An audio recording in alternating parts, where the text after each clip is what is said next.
Good afternoon. I'm Barbara Mel Goldman with Channel 22, and it's my pleasure to be here today with Bill Peter. He's been with me before on this channel, and we have some interesting things to talk about. We're calling this show Society Trends and Likely Futures. Today, Bill and I are going to be talking about a worldwide vision of the future. Without further ado, welcome, Bill. It's nice to see you here today. Thank you, Bob. It's good to be back again. Yes, and without any hesitation, let's begin and tell our people a little bit about yourself. You want to give them just a brief description of your career? Sure. Well, I worked in the business world for 40 years, and then I started to be a consultant.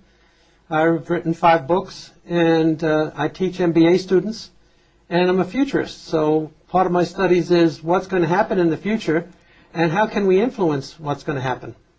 All right, Bill. For those of you who haven't seen our show last season, Bill and I did 6 very, very nice, important shows last season, very thought-provoking, and we're going to continue with that on that same vein today. Bill, as a futurist, can you tell us, what is your most optimistic dream? Wow, my most optimistic dream. A futurist looks what might happen in the future, but also what we would like to have happen. And I guess my most optimistic dream would be that we would have peace and love within every human being on earth, and peace and love added with an excellent standard of living for every single human being on earth. Now that's a rather grandiose dream, but if you never have a dream, you can't make it happen. That's right. So then how can you best communicate your vision of the future to our wide audience? Well, when you're talking about peace and love and a great standard of living for every single human being on earth, most people will say, that's pie in the sky, that's crazy, forget about it, that is not something that's reasonable. I'm an optimistic person, and I don't choose to forget about it. I will refer to something that I've written in this book, As the Soul Teaches. And I'd like to just read a few verses and give you an idea of why we have to think positively in order to make the future that we would like to have.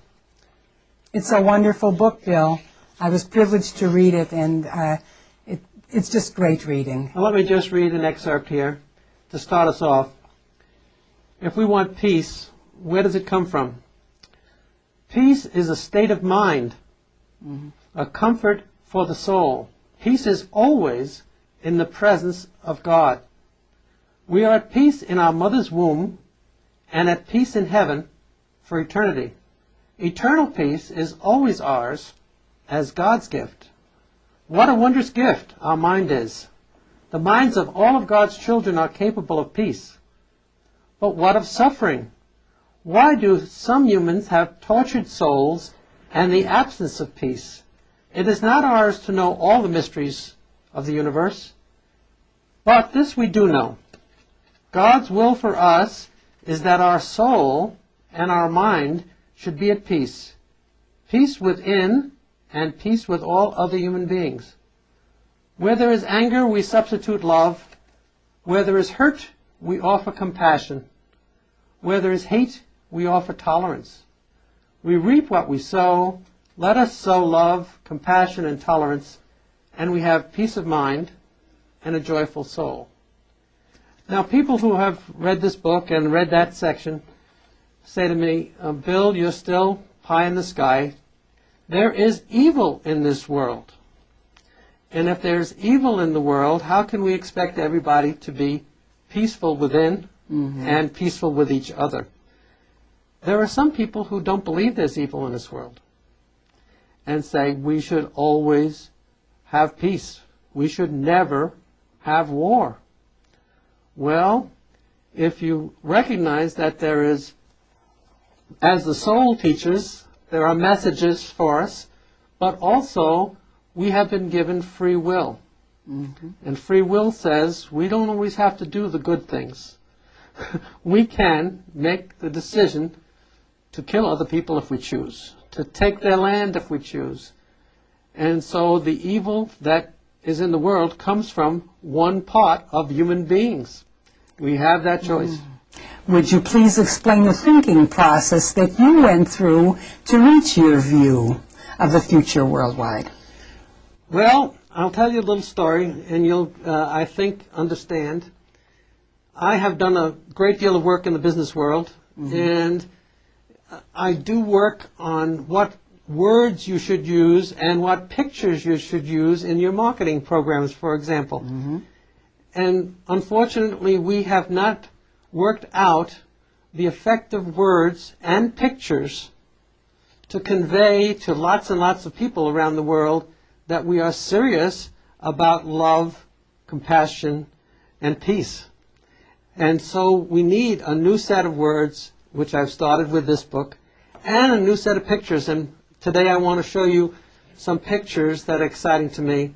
I was on a plane trip coming back from India in the year 2000. In the year 2000, I spent a full month in India doing a consulting business. And I came back and I said, my goodness, it's year 2000. I guess I better rethink my view of the future. And I had this, maybe you call it a dream, imaginative concepts coming into my mind of hands coming up from the earth and hands reaching up, and eventually there was a dove. And so the hands reaching up from the earth up towards the dove, which is a symbol of peace, was my image. I came back to the United States and I said, maybe what I have seen is museums which are testaments to the past. Museums look at what has happened in the past. And I've seen statues of famous people, but they are people from the past. What about a graphic that has the vision of the future? And let's convey that vision of the future graphic around the world. And I started that in the year 2000. Are you saying that it's critical that we seek what's best for all 6 billion people plus on this earth? Yes, I believe so. Now, this is a value system that I have, and I will admit that it's my value system. I've done this with many groups, and I put on the blackboard WIIFM. And I said, what does that stand for? WIIFM. And after a little bit of difficulty, people say, oh, I know what that means. What's in it for me? Oh. WIIFM. It's not a radio station. It's WIIFM. What's in it for me? It's what's in it for me. And I said, yeah, that's important. Now let's try another one. WIIFO. And what's in it for others? And then Stepping out of the box. Stepping out of the box of what's in it for me, what's in it for others. And then I said, now what about WIIFH?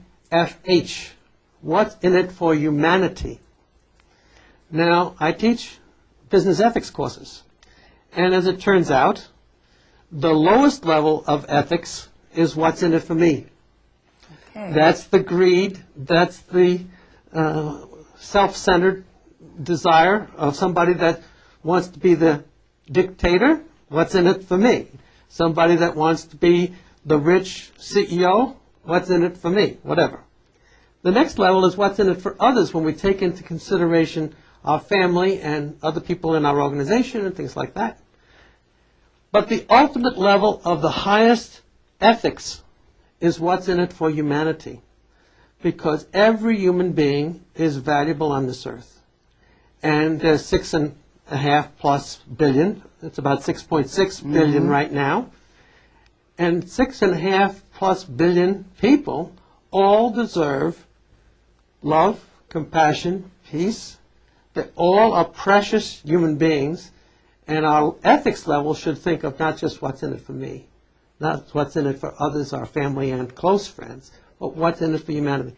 When people are making decisions CEOs of corporations, leaders of unions, leaders of nations, anybody who's in a significant influence position, if they are thinking about what's in it for humanity, they're probably more likely to make ethical decisions, not just greedy decisions.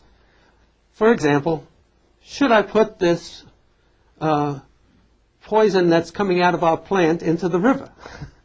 Well, it's poison for the fish, and if you want to say it will maximize our profit this year, then you might do that. For me. What's in it for me? But if you think about what's in it for humanity, you not only don't want to kill those fish, but you don't want to put the fumes in the air, which are going to go to the whole world to breathe. And what's in it for humanity is a much more ethical decision. We in the United States have been through many of those issues and solved many of them. Right now we hear China is, they're making so much pollution. The pollution they're making is coming from burning coal. We used to burn coal. Yes, lots we did. and lots and lots. Yes, we did. We learned how to capture the smog that comes out of the smoke tank. But so far, the Chinese have not spent the money to capture that junk that comes out of the smokestack. And they will eventually. Japan before them, they will eventually, but they haven't yet. But we've been through this. If you have the attitude of what's in it for all the human beings on Earth, you will make the right long-term decisions. Well, I agree. And you have shown me 2 graphics, and I'd like you to explain them to the audience. Okay. In addition to the words that we had in this book, As the Soul Teaches, I'd like to show you a graphic. This graphic is, I've labeled a worldwide vision of the future. And it's got a garden with some sprays going around it and some green. And there's a big statue in the middle. What does that represent? That statue in the middle is a good artist's view of what I was thinking about on that plane coming back from India. Describe what you feel that represents. Remember I was saying that there were hands that were reaching Yes, up, and yes. eventually there's the dove. So the hands, there's the dove the dove there. is at the very top, Yes. and the hands started from the There very they bottom, are. in the bottom, okay? And that's the world. Then there's the world up there too. And I will talk through the levels here, because when we have this on the screen, people can understand it. The very bottom is the earth at the bottom, and on the bottom left, there's a single female hand. I And see that over here. over to the left on the bottom, expressing toil, work, and the struggle of people upward. And then to the right at the bottom, there are 2 hands that are hands in bondage. They've got ropes around their hands, you Yes, see. I see that. Hands of bondage, symbolizing slavery and the inhumane treatment of one person of another. So I'm reading some words that go with these various levels. Now up, a little further up on the left, you see hands folded in prayer or meditation, symbolizing awakening, love, and hope. And then, just below the next level of the earth, there's opening hands, symbolizing knowledge, culture, and the openness to global needs. And then there's a big earth. That earth is our common home. So this is the 6.5 billion plus people all living on that earth. And then out of the earth comes some more hands. Hands of earth, freedom for all humans, liberation from slavery, liberation of women, helping hands, reaching for love and peace. And then there's one little hand up at the top, reaching for the dove, and it's a child's hand, a symbol of faith, hope, and the future.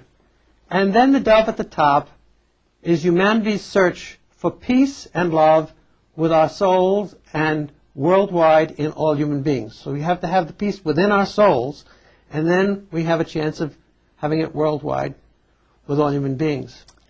Now, this is a graphic which starts capturing words, and because I'm in marketing extensively, I always look for what are the words we want to capture and what's the image that we want to capture. And this was done in an interesting way. I'll just describe it to you because Please do. my image was hands reaching to a dove, and I talked to a friend of mine, and I said, look, this is what I want to convey. Here are some of the words. I knew how to write the words fairly well, but I knew he was an outstanding artist because I'd used him in business in the world. I said, now we've got a project here, and your pay is 0. I'm asking you to do this out of love, and maybe we will get somebody to pay attention to it, but I need to have a picture to go with the words. And he said, okay. He drew the picture, and the picture is just the black sketch. It's larger. It's larger, but he's got the words are here around the picture that I just finished reading. But now that was nice, and I said, that's beautiful, but it's flat, and it's black and white. He said, okay, I know what we'll do. So he took that flat, black and white picture, and he had a friend who was doing some computer graphics of a garden. And he took the computer graphics of the garden that his friend had designed, Incorporated it with and this whole put this idea. black and white sketch in the middle. Excellent. But by putting the black and white sketch in the middle, it makes it look three-dimensional. Yes, it does. So Yes, it now does. we've got a worldwide vision of the future already in a garden. And what is the dream? The dream is that that sculpture will be in 200 nations around the world. Right now it's only on the internet, on my website. Okay? But that sculpture will be in 200 countries in the world, in each country having a garden with its own shrubbery, whatever its local cactuses, if it was in Arizona, Yes, that's whatever right. its local kind of garden would be, and that people would go there and they would meditate and they would pray and they would think about peace within themselves and with all others. So now we have a physical image to go along with the words. All right, so now how can our audience get a personal copy of these graphics that describe worldwide vision of the future? I'd love for our audience to see this, really see it and understand it. Is there any way that we could get that to our audience, Bill? Yes, a way to do that happens to be on my website. When All I right. do different things like these TV shows, Yes. I'll put them on my website. So my Well- website is Let's give your website and let's inform our audience that they could tap into the 6 previous shows that were done. Please, Bill, I'd like you to give our okay. My audience. website is www.2020and2035.com. So it's 2020 and 2035.com. Okay. And you can see that I'm a futurist because I'm looking what the world is going to be like in 2020 and 2035. So if you go to 2020 and 2035.com, you can see our last 6 videos, plus this one we'll put on there. Now they And have to look to the right. They look on the right-hand side of that front page of 2020 and 2035.com, and down on the right-hand side of the home page at the bottom is images. And images, you will look for the worldwide vision of the future, and you'll get this. And it will give you both images, the image of the garden and the image of the word with the words on it, the black and white image. Both of them are on there. So everybody can have that, and hopefully they will send it to their friends, and we'll get it around the world. Bill, would you like to tell our audience about the new book? Well, the new book I think we will do in the next half-hour segment. I Right. think we can say a few more things about this one, if it's okay. All right. Okay? Could you please relate your vision directly to the lives of our residents here at Sun City Grand? Yes, I think that's very appropriate. We live in a very comfortable surrounding here, and Yes, we do. we could say, is there really peace within us? And how do we get that peace? Everybody does it different ways. through meditation and prayer and different ways to find the peace that is within them. But if there is anxiety in your life, then we have to decide what choices do we make so that we have a peaceful life instead of an anxious life. So I'll read something from this book that I think pertains directly to seniors in Sun City Grand. Oh, that would be wonderful. This is Thank you. directly, as I've given courses, this is the most preferred chapter by seniors, and it's very short. People have said, Bill, one of the best things in this book is about the choices we make. Oh, We have choices yes, to make. indeed we do. And if we choose to be miserable, we can be miserable. With that half-empty glass. We can say that. We can have a pessimistic view of life as opposed to an optimistic view of life. So I read this little chapter, and we make the choices. God gave us free will and a soul to teach us, and then we make the choices. With the gift of free will comes the responsibility for accepting the results of our choices. As children, our choices are strongly controlled by our parents. But when we grow and mature, our choices become our responsibility. So I'll give you just a list of things. We choose between kindness to others or abuse to others. We choose between love or hate. We choose between compassion or violence. We choose between smoking or not smoking. We choose between chemical substance abuse or refraining from alcohol and drug use. We choose between tolerance of the rights of others or intolerance. We choose to work hard or avoid work. We choose to work hard at school to learn all we can or to skip classes and not study. We choose to obey the laws or violate them. We choose to vote or not to vote. We choose to help build our community or destroy our community. We choose to associate with groups who are promoting peace or those who are promoting violence. We choose to support our family or abandon them. We choose to listen to the teachings of our soul or to ignore them. We choose our friends, our acquaintances, and our spouses. We make the choices. Who among us could believe otherwise? Life is made up of thousands of choices. Our choices will match the hope that God has for us if we follow the positive and enriching teachings of our soul. Ignore the teachings of our soul, and we must take the full responsibility for the consequences in our life. That's free will. That's well said, and it's very thought-provoking. Yesterday I attended a class at RISE, Rio Salado, and it was on Native American culture and their music. And it's interesting to me that they do follow the teachings of their elders. And their belief is that when you step too far away from your origins, when you don't want to communicate with your people, you lose balance. Mm-hmm. And without balance, a person can't live comfortably. And you're suggesting the same thing. You're saying that we listen to what our soul says. And much of it does come from the wisdom of our elders. I believe that very strongly. I have a very good mentor that I've learned a lot from, and his name is David Walsh. He's a professor at the University of Minnesota on psychology, and I've learned a tremendous amount from him. And he has a famous phrase which I just love. Share it with us, and please. This is, whoever tells the stories creates the culture.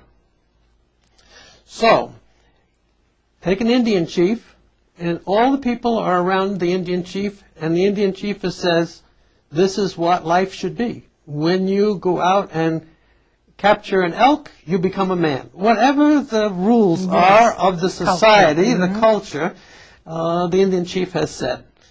So, take it to our society. Whatever the parents give as the messages becomes the culture. Now, very disturbingly, right now, my friend Dr. Walsh has studied the U.S. society. Teenagers in high school in U.S. society, and he has found shocking numbers, but statistically, he's done thousands and thousands of studies.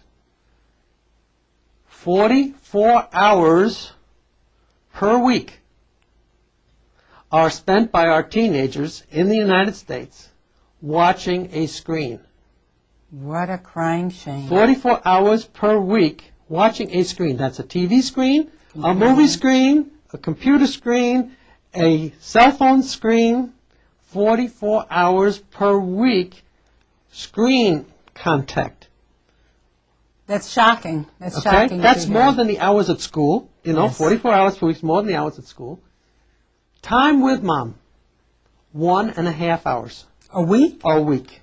Average, lots of children, 0. Okay? But average is 1.5 hours per week. Time with dad, a half hour per week. Half hour per week with dad, 1.5 hours for me with mom, 44 hours screen time. Who is creating the culture? And his conclusion is, whoever tells the stories creates the culture. The stories that our young people are receiving are from the media, from the screens. Are those healthy messages? Do we want Absolutely do we not. want to, and we get shocked, you know, oh my gosh, there's war in this world. Did you ever see what goes on video games? Video games are filled with killing and destruction, and that's what video games are about. And on the television, it is, maybe you and I don't see it and look for it, it is loaded with pornography. The internet is loaded with pornography. Pornography is the most popular thing on the internet. You and I don't do that, but the teenagers do. Who is telling the stories? The people who are putting the video games out, the people who are putting the internet information, and Hollywood, so on.